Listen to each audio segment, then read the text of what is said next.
All right, here we are for honors physics, free fall questions and problems. And we're taking a look now at problem number 3.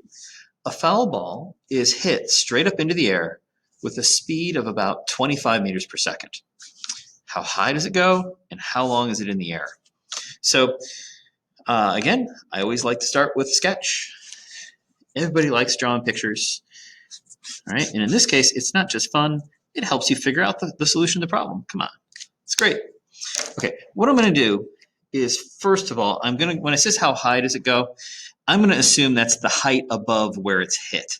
So I'm not going to worry about the fact that, the batter here, there's a height between the ground and the bat where the ball starts. I'm just going to say how high the ball goes after it gets hit from where it is when it gets hit. So let's see here. Right? Anyway, let's do my baseball bat, which looks a little thin there. Anyway, good enough. And so we're going to hit that baseball. And that ball is going to take off upward at 25 meters per second. And as it goes up, it's going to get slower and slower until it gets to the peak here, the top. And so our first question is, how high does it go? So we're going to try to find this here. All right. So again, I like to list out my variables. You say my motion variables, A, V naught, V, delta X, and T, right? And I say, okay, hey, once it leaves the bat, there is nothing pushing and pulling on that ball except for gravity. And that means we know the acceleration is going to be and again, I'm going to choose to assign my directions thusly. I'm going to choose to call up positive, down negative. And so that means that my acceleration is going to be, the way gravity pulls things, downward, so negative 9.8 meters per second squared. The initial velocity is up, so that'll be a positive 25 meters per second. Now, if I'm trying to go from here to here, I'm going to the peak. You say, what's the special thing we know about the speed at the peak? That's right, we know the vertical speed at the peak is 0, because that is where we are changing directions from going up to going down. We've got to pass through 0 to go from positive to negative, right? And so I'll have a 0 velocity at the peak. That's 3 variables. Oh my gosh, we could solve for this and this if we wanted to. We're trying to find how high it goes. We want to know this displacement here. That is delta X. That is that displacement. That's what we're trying to find. Right? So putting a big question mark there. Okay. So let's go ahead and solve for that displacement first off. You say, hey, it'd be swell if I had a formula that had these 4 variables. The one didn't have T. Do I have one like that? Yeah, I do. There's this one. V squared is V naught squared plus 2A times the displacement. And so I'm trying to solve for the displacement. I might rearrange this, subtract the V naught squared over, and then divide through both sides by 2A. If I did that, then I would get displacement equal to V squared minus V naught squared over 2A. Now I'm all set to substitute my values in. V, the final V, 0 at the peak. The initial speed, 25, divided by 2 times negative 9.8. Okay, notice I'm going to get a negative answer up here. And I'm going to negative answer down here. The 2 negatives are going to cancel. I will get a positive out for displacement. That's good because we're going up. We want to get a positive out. So if I punch this in my calculator is going to say, what's it, 525 divided by 19.6, right? I get 31.89 meters. Okay, and so that is how high the ball gets. Now we'd like to know how long is it in the air. And by this we mean the time. And so you say, well, it's going to go up and then it's going to come down. All right, so what I could do is there's a couple different ways of solving this. There's one really clever way and another way. So let me show you a standard way of solving, and then I'll go to the clever way. So the standard way is For this first calculation, we were trying to go, right, and solve on the diagram from here to here, right? When it's hit by the bat to when it's at the peak. But the time in the air, it's got to go up and then back down. We're now, if we're trying to find how long it's in the air, well, now we're going from here up and then back again to here again. You know what I mean? So if we do that, I need to make a new list of variables, okay? Because I've got I have the same start position, but a different end position. So there'll be different elapsed time and such. So I need to make a new list of variables if I'm going to do it that way. Okay, so I will do that. I'll do that down here. So here, let me separate this out. So we'll say A, V naught, V, displacement, and time. And this is going to be for going from the bat up and then back to the height of the bat. Okay, and our goal is to find the time for that. Our acceleration, again, the only force acting against gravity is going to be negative 9.8 meters per second squared. My initial velocity, again, upward at 25 meters per second. My final velocity, they didn't tell me. Displacement, so it's only two variables. Okay, it turns out we can figure out more on this problem. Let's talk about the delta x, the displacement. If I start here and I go up and then I get back down to there, well, I'm ending at the same position I started. And that means my change in position, that's what this displacement means, my change in position would be 0. I'd end up back where I started. The change is 0. I can just put a 0 in there. And now I have 1, 2, 3 variables I can solve for the fourth. It'd be great if I had a formula that didn't have final velocity. Have I got one like that? Sure do. That would be this formula. Delta x is V naught t plus 1/2 a t squared. And so I can go ahead and say, my goal is to solve for the time. And you're like, oh man, are you kidding me? It's a quadratic. And I have to, right then, look, I would have like, if I put my values in, is it a quadratic? I've got a t to the first power, I got a t to the second power term. Do I have a constant term? Oh, wait a minute, delta x is 0. So that term's just gonna go away. So actually, it's not gonna be that bad. It's not gonna be that bad to solve at all. Because what could I do here? I could factor out a t.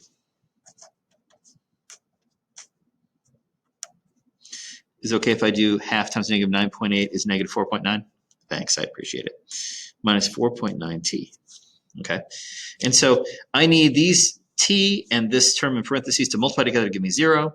And so I can get a 0 if t is 0, which makes sense. What this is really asking is, at what times am I at displacement 0? Well, my change was 0 at the start. I'm at the start, right? I haven't changed yet.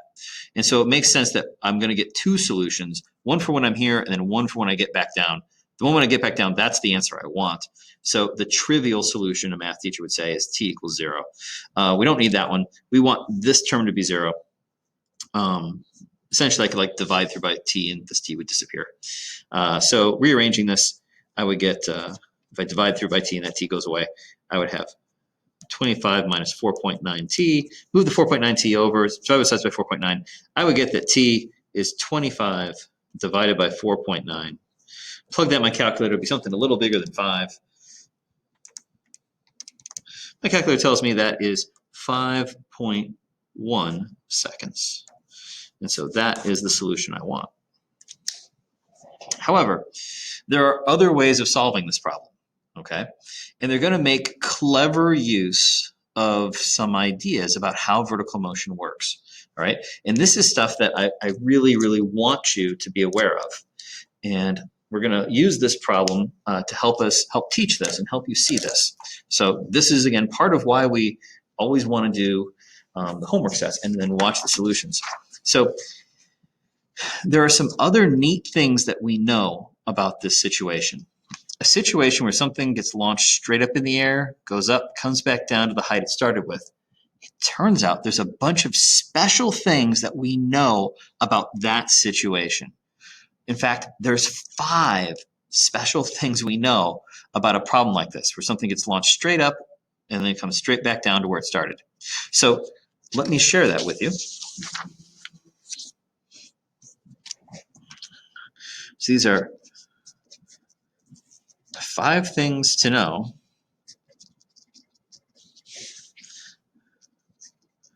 about uniform vertical motion.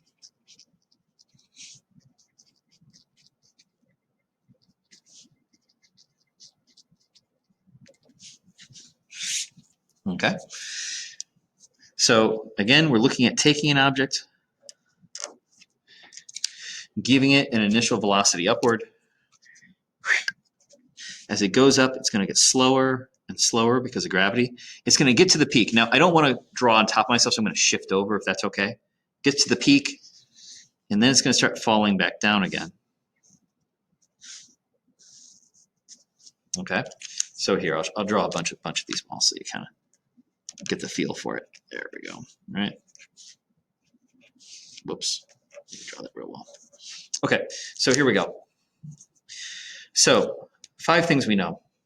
The first one, we know the acceleration is going to be negative g, okay, which near the surface of the Earth is going to be a negative 9.8 meters per second squared. Okay, again, that's assuming that we're going to call up positive and down negative. Okay, all right.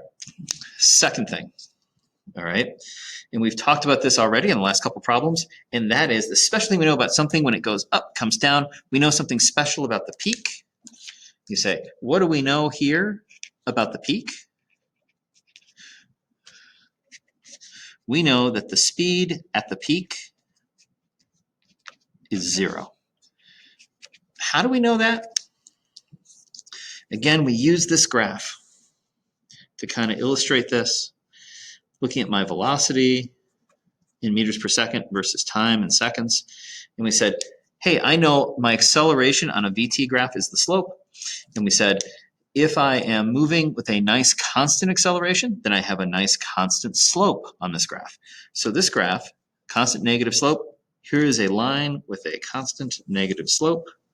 That's what my VT graph looks like. And so we said up here, I'm going in the positive direction. Now I'm going in the negative direction. Now my velocities switch over to negative. And to go from positive to negative, you have to pass through 0. So we see that the velocity at the peak is 0. That's when we switch directions from positive to negative. Okay, now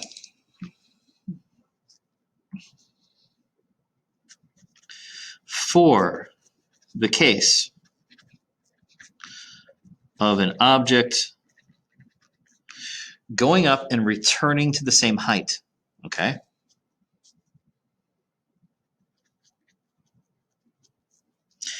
For the case of an object returning to its original height, there is more that we can say. All right. If it starts here, ends here at that same height, then you say, if I do my calculation from here to here, we know the change in position then, I'm sorry, up and down, oftentimes we like to use the variable y for vertical axis. Is it okay if I call it y instead of x? It's still displacement. Oftentimes we'll call it y if it's vertical. Anyway, that displacement we'll say is 0 because we return to our starting height. Okay, and so that makes sense. Okay, but there's 2 more things. Okay, 2 more things to say about this. Right, and this is something that again we're going to see it best from this graph. All right. Now, it just occurs to me that there is something I'm about to use in this solution that I have not discussed with you yet.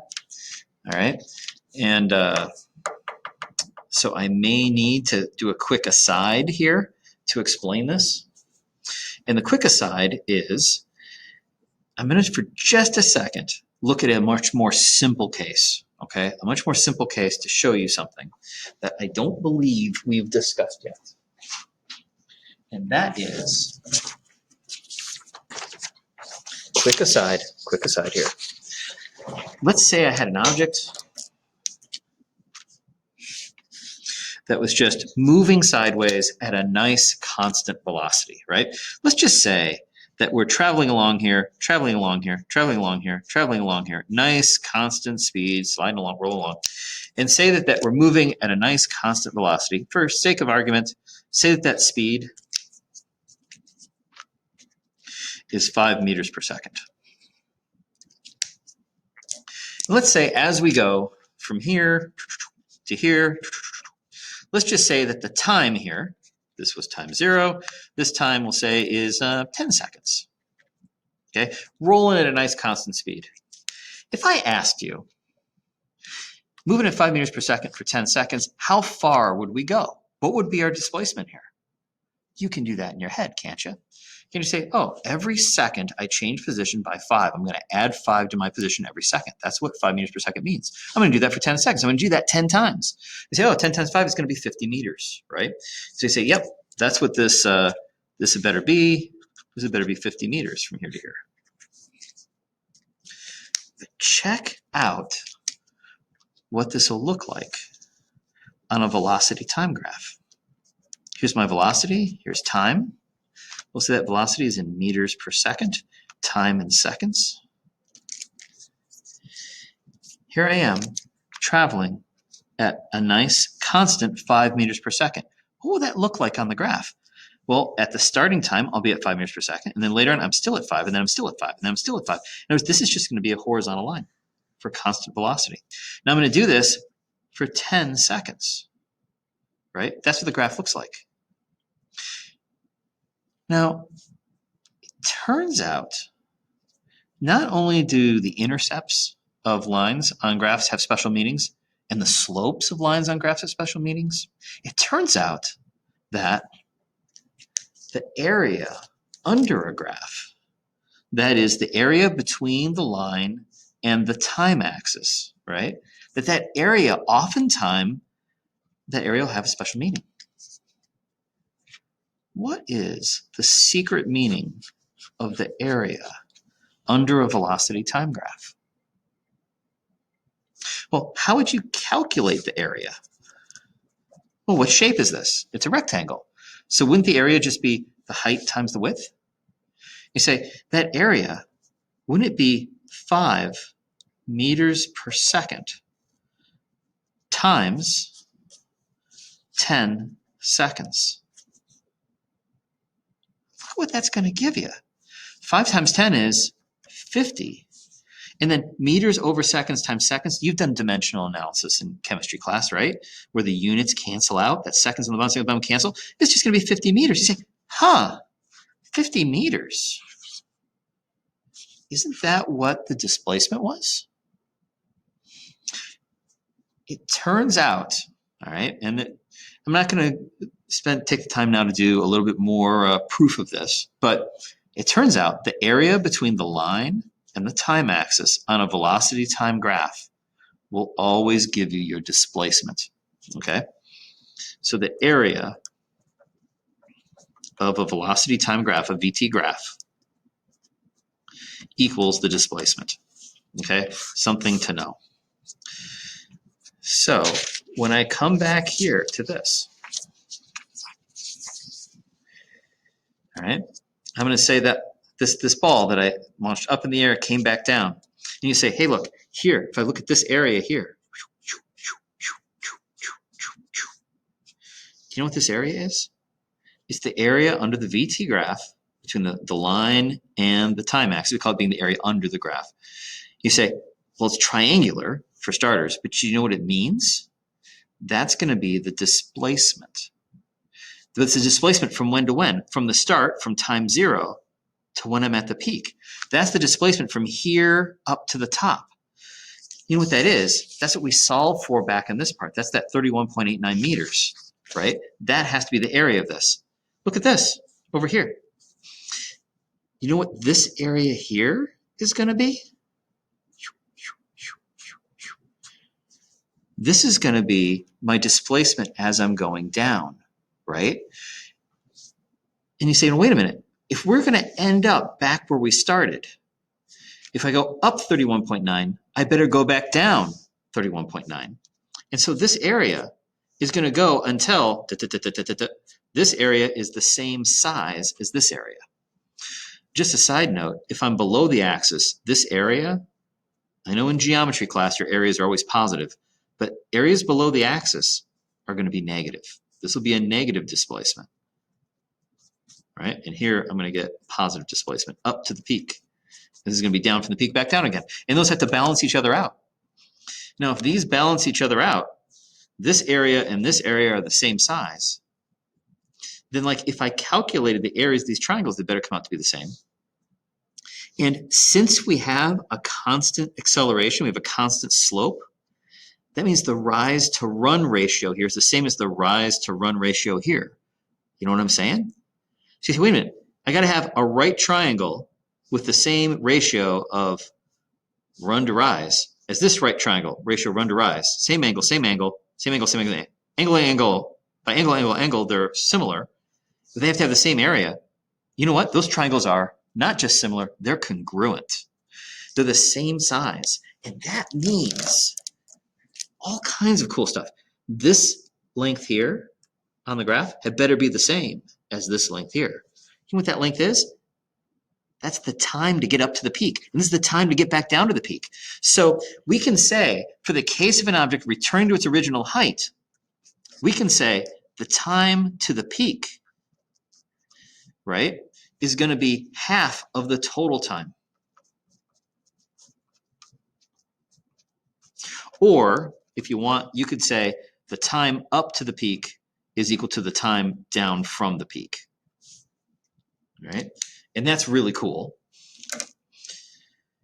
And the other thing is, because of the symmetry here, isn't it true that this here is going to be the same as this here, which would be the same as this here, right? You know what I mean? You know what this is here? What's this value? This axis is the velocity. This is the starting velocity, v naught. What's this here? If I track this value over, that's the ending velocity. They're the same size, but this one is positive and this one is negative. It turns out at any height here, I wish I'd drawn that a little nicer, at any height that you look at, the velocity on the way up is equal to the velocity on the way down. Okay, so if I'd drawn that a little better there.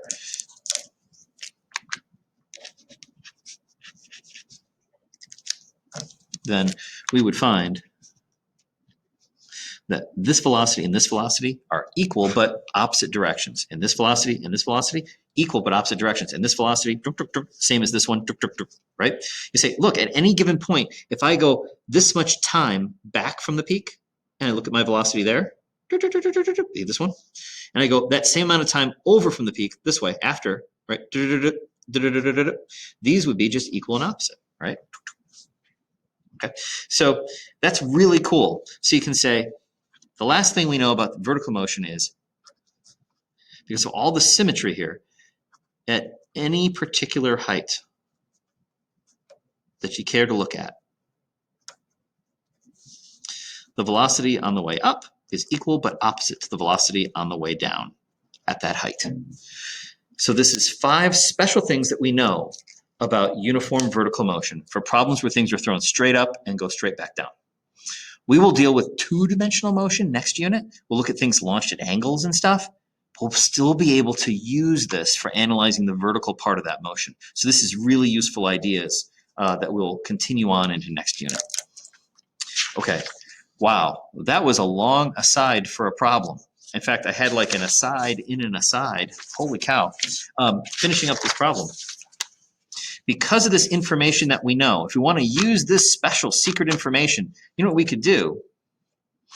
When I get to do this calculation here, I could make use of the fact that I know when I go up and end up back where I started, that this ending speed here, when I get back to that height, is the same as the speed as when I took off there, right? So on my way back down, we'll be doing this. And I know that this speed here has got to be the same as this speed here, right? And so I know the speed here would be negative 25 meters per second. And that gives me even more information to work with. I could use a different formula to find t, maybe one where I wouldn't have to mess with quite so complicated. Maybe I could just use v is at plus v naught to solve then. And I would know my final speed is negative 25. Whoops, I meant to rearrange first, didn't I? Shame on me. Negative 9.8 times the time plus a v naught of positive 25. I can move this 25 over. That would become a negative 50 divided by negative 9.8. You know what 50 divided by 9.8 is? Same thing as 25 over 4.9. It's going to be 5.1 seconds. So I get the same answer out. I could also have come back up here and just analyzed going to the peak. Do you remember that the time to the peak is half the total time and such, right? Right. And so now that I have this, so I could find the time to the peak and then just double it to get the total time. So that would be another way I could calculate. So there's different ways I could find that answer, making use of this information, some of which might be a little quicker. So I could have just still used the same set and found the time to the peak and just doubled it. That would have been nice, instead of having to come up with a new set of given information. So different ways of solving these problems. All right, and 5 special things to know about vertical motion. Useful things coming out of this problem, right? Things that you will want to know for the future.